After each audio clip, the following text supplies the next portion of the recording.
महात्मा गांधी के बारे में आज बता रहे हैं। कौन गांधी?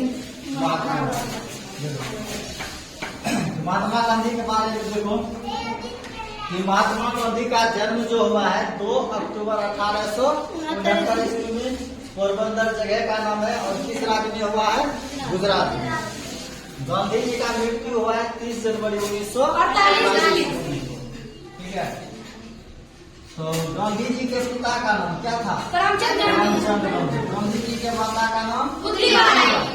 गांधी जी के पत्नी का नाम? गांधी जी को क्या संतान था? 4। गांधी जी के कितने संतान थे? 4 संतान थे। चारों का नाम हरिलाल, रामदास और देवदास। यदि 5वां बेटा का नाम पूछे तो उसका नाम है जमुनालाल बजाज। ठीक है। लेकिन मेन 4 बेटा यही था, 4 हरिलाल, मनीलाल, रामदास और देवदास। उच्च शिक्षा यानी वकालत की पढ़ाई के लिए गांधी जी कहाँ गए थे? लंदन। इंग्लैंड का राजधानी लंदन है, इसको ब्रिटेन बोलते हैं। तो गांधी जी जो है वकालत की पढ़ाई के लिए 1888 ईस्वी में कहाँ गया? लंदन। लंदन से वकालत की पढ़ाई करके कौन ईस्वी में? 1851 ईस्वी में भारत लौट आया। कहाँ से? लंदन से वकालत की पढ़ाई करके। उन्हें क्या हुआ? अपने चाचा अब्दुल्ला के केस के सिलसिले में जो है ना, ये तो वकालत का पढ़ाई कर लिया, समझा ना? केस के सिलसिले में किसको मिल गया? दक्षिण अफ्रीका चला गया। कहाँ चला गया? दक्षिण अफ्रीका। दक्षिण अफ्रीका चला गया। इसके साथ अब्दुल्ला के। इसके बाद देखते हैं कि सत्याग्रह का प्रथम प्रयोग गांधी जी कहाँ किए थे? दक्षिण अफ्रीका। सत्याग्रह का मतलब हुआ कि ये सत्य के राह पे हमेशा चला। किसके राह पे चला? सत्य के राह पे हमेशा चला। तो यदि कोई पूछे कि सत्याग्रह का पहला प्रयोग गांधी जी ने कहाँ किया था? दक्षिण अफ्रीका। दक्षिण अफ्रीका में। गांधी जी को जो है रेलगाड़ी से उतारा गया था 1893 ईस्वी में। और ईस्वी में 1893 ईस्वी में गांधी जी को जो है ना रेलगाड़ी पर से क्या किया था? उतार दिया गया, क्योंकि इसको टिकट लिया था अच्छा बोगी का। ठीक है। लेकिन उसको क्या किया? गांधी जी को उतार दिया गया। फिर कहा कि गांधी जी ने दक्षिण अफ्रीका में फिनिक्स बस्ती की स्थापना की। फिनिक्स बस्ती। कौन बस्ती? फिनिक्स बस्ती। फिनिक्स बस्ती का स्थापना कौन ईस्वी में किया था? 1904 ईस्वी में। कहाँ किया था? दक्षिण अफ्रीका में। 1909 ईस्वी में हिंद स्वराज पुस्तक का भी रचना किया। कौन किताब? हिंद स्वराज। कौन ईस्वी में? 1909 ईस्वी में। 1910 ईस्वी में टोलस्टॉय फोरम का स्थापना किया गांधी जी। 1910 ईस्वी में दक्षिण अफ्रीका में ही एक फोरम बनाया जिसका नाम क्या था? Tolstoy forum. 1914 ईस्वी में गांधी जी हमेशा के लिए कहाँ लौट आए? भारत लौट आए। 1914 के लास्ट में भारत आया। और गांधी जी दक्षिण अफ्रीका में कौन कब से रहा था? 1893 ईस्वी से 1914 तक। किसी किताब में 15 तक नहीं लिखा है। ठीक है। तो 1893 से 1914 तक गांधी जी कहाँ रहे थे? दक्षिण अफ्रीका में। उसके बाद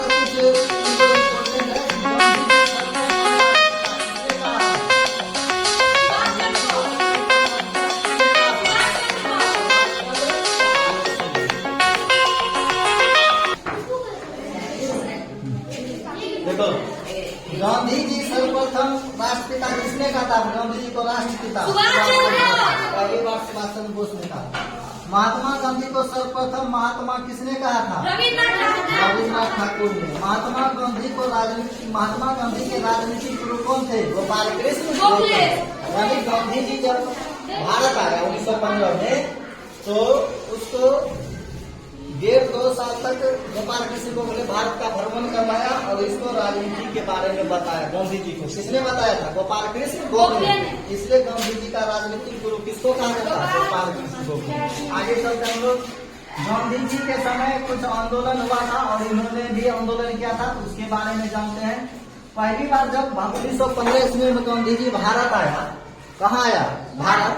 तो भारत में इन्होंने पहला साबरमती आश्रम का स्थापना किया 1915 ईस्वी में। गांधी जी ने साबरमती आश्रम का स्थापना किया। 1917 ईस्वी में चंपारण सत्याग्रह हुआ। चंपारण कहाँ है? बिहार में है। तुम लोग जानता है चंपारण कहाँ है?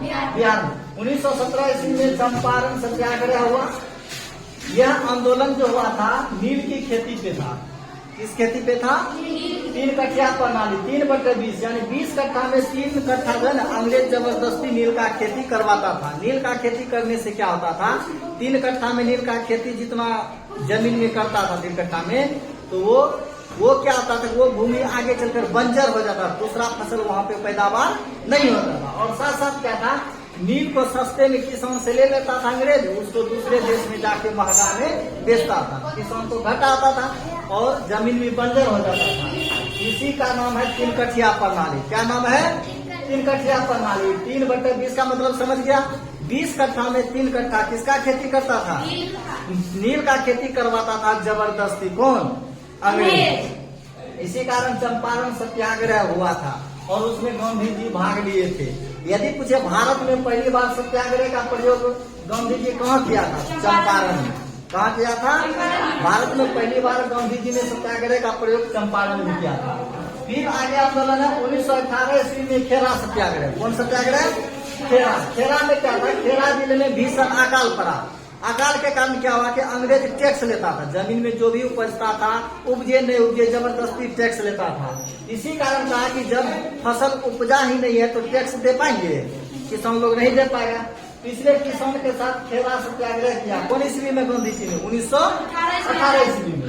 फिर 1918 ईस्वी में एक और काम हुआ, अहमदाबाद मिल हड़ताल। मिल के मजदूर ने मिलकर गांधी जी के साथ हड़ताल किया। किसके, मजदूर के बोनस के लिए, क्योंकि बोनस नहीं देता मजदूर को, कम सैलरी था, कम बोनस नहीं देता था, मजदूर के बोनस के लिए अहमदाबाद मिल हड़ताल हुआ। कौन ईस्वी में, 1918 ईस्वी में। फिर 1919 ईस्वी में एक कानून अंग्रेज ने लगाया जिसका नाम है रोलेक्ट एक्ट। क्या नाम है, रोलेक्ट एक्ट कानून। इसको काला कानून कहते हैं। क्यों, क्योंकि यह कानून ऐसा था कि इसके द्वारा किसी को भी, किसी भी भारतीय को शक के तौर पर अंग्रेज उसको क्या करता था, गिरफ्तार कर लेता था और मुकदमा चलाता था, उसको फांसी दे दिया जाता था। जिसके कारण इस कानून का गांधी जी ने क्या किया, विरोध किया। क्या किया, विरोध किया कि किसी को भी पकड़ के क्या करता था, उस पर मुकदमा चला, जबरदस्ती केस ठोक देता था। तो रोलेक्ट एक्ट नाम था। कौन ईस्वी में, 1919। इसका भी गांधी जी विरोध किया।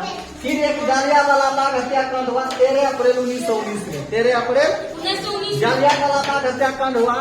ये घटना जो हुआ था अमृतसर में पड़ता है ये जगह, जालियांवाला बाग। वहाँ पे एक क्या था कि चारों तरफ दीवार से घिरा हुआ था और जाने का एक केवल रास्ता था। अंदर में सभी भारतीय मिल के मीटिंग कर रहा था। क्या कर रहा था, मीटिंग कर रहा था। यह एक भारतीय ने जो है ना सूचना दे दिया अंग्रेज को।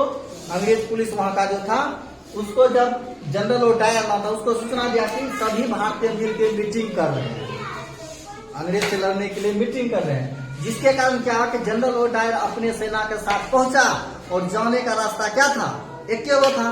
तो जिसके कारण सब से अंग्रेजी सेना भीतर घुसा, जितना आदमी वहाँ मौजूद था सब पर अंधाधुंध गोलियां चलाया, सबको क्या किया, मार दिया गया। 1000 से अधिक संख्या में लोग मारे गए। 13 अप्रैल 1919 में जलियांवाला बाग हत्याकांड हुआ था। यही है जलियांवाला बाग हत्याकांड। इसके कारण गांधी जी इस घटना से दुखी होकर 1920 ईस्वी में गांधी जी ने एक आंदोलन शुरू किया जिसका नाम है असहयोग आंदोलन। क्या नाम है, 1920 ईस्वी में गांधी जी ने असहयोग आंदोलन शुरू किया। फिर असहयोग आंदोलन के बाद 5 फरवरी 1922 ईस्वी में चौरी चौरा हत्याकांड हुआ। यहाँ क्या हुआ कि एक पुलिस थाने में 22 कर्मी, कितने कर्मी, दरोगा सहित क्या क्या थाना को पूरे जला दिया। थाना को क्या किया, जला दिया, आग लगा दिया। इस घटना का नाम है चौरी चौरा हत्याकांड। क्या नाम है, चौरी चौरा हत्याकांड। 5 फरवरी 1922 को हुआ था, जिसके कारण गांधी जी को असहयोग आंदोलन बंद करना पड़ा। गांधी जी एक बार कांग्रेस का अध्यक्ष चुना गया था 1924 ईस्वी में बेलगांव अधिवेशन। कौन अधिवेशन, बेलगांव अधिवेशन। एक बार कांग्रेस का अध्यक्ष बना था। कौन ईस्वी में, 1924 ईस्वी में। फिर है सविनय अवज्ञा आंदोलन गांधी जी ने कब किया था, 1930 में। ये सविनय अवज्ञा आंदोलन में जो है दांडी यात्रा नमक कानून तोड़ा था 1930 में। अंग्रेज ने क्या किया था, नमक पे टैक्स बढ़ा दिया था। नमक पे क्या किया था, टैक्स बढ़ा दिया था। तो नमक, गांधी जी ने कहा कि टैक्स कम कीजिए, नहीं करता था। जिसके कारण क्या हुआ कि गांधी जी ने साबरमती आश्रम का स्थापना भी किया था। वहां से लेकर 24 दिन जो है ना समुद्र के किनारे पहुंचा। कितने दिन में पहुंचा था, 24 दिन में। कितने दिन में, 24 दिन में जब समुद्र किनारे पहुंचा 78 व्यक्तियों के साथ, कुछ रास्ते में भी शामिल हो गया था। तो समुद्र के किनारे नमक बनाया। क्या बनाया? नमक बनाया। और नमक बना के अंग्रेज को दिखाया, अंग्रेज सरकार को, कि हम भी नमक बना सकते हैं। जिसके कारण इसी का नाम पड़ा गांधी यात्रा है, नमक कानून। वही नमक कानून को तोड़ा, नमक बनाया। अब कहा कि आपका नमक नहीं भी खरीदेंगे तो हम अपना नमक बना लिए। तो जिसके कारण क्या हुआ कि गांधी इरविन समझौता हुआ। इरविन उस समय वायसरा था अंग्रेज का। गांधी इरविन समझौता हुआ कौन ईस्वी में? 1931 ईस्वी में। फिर 1936 ईस्वी में महाराष्ट्र में वर्धा के पास सेवाग्राम आश्रम की स्थापना की। एक और आश्रम का स्थापना किया, सेवाग्राम आश्रम। कौन ईस्वी में? 1936 ईस्वी में। कहाँ किया? महाराष्ट्र के वर्धा जगह में। 1942 ईस्वी में भारत छोड़ो आंदोलन हुआ। 1942 ईस्वी में क्या हुआ? भारत छोड़ो आंदोलन। अंग्रेजों को कहा आप इंडिया छोड़कर जाइए, भारत को छोड़कर जाइए। यह आंदोलन हुआ, इसमें भी बहुत भारत के लोग शामिल हुए। 1944 ईस्वी में कस्तूरबा का क्या हो गया? निधन हो गया। कस्तूरबा कौन थी? कस्तूरबा गांधी की पत्नी थी। 15 अगस्त 1947 ईस्वी को इंग्लैंड से आजादी मिला। भारत को कब आजाद हुआ? भारत को जो आजादी मिली 15 अगस्त 1947 को इंग्लैंड जो है भारत छोड़ के चला गया। और 30 जनवरी 1948 ईस्वी को गांधी जी का क्या कर दिया गया? हत्या कर दिया गया। ठीक।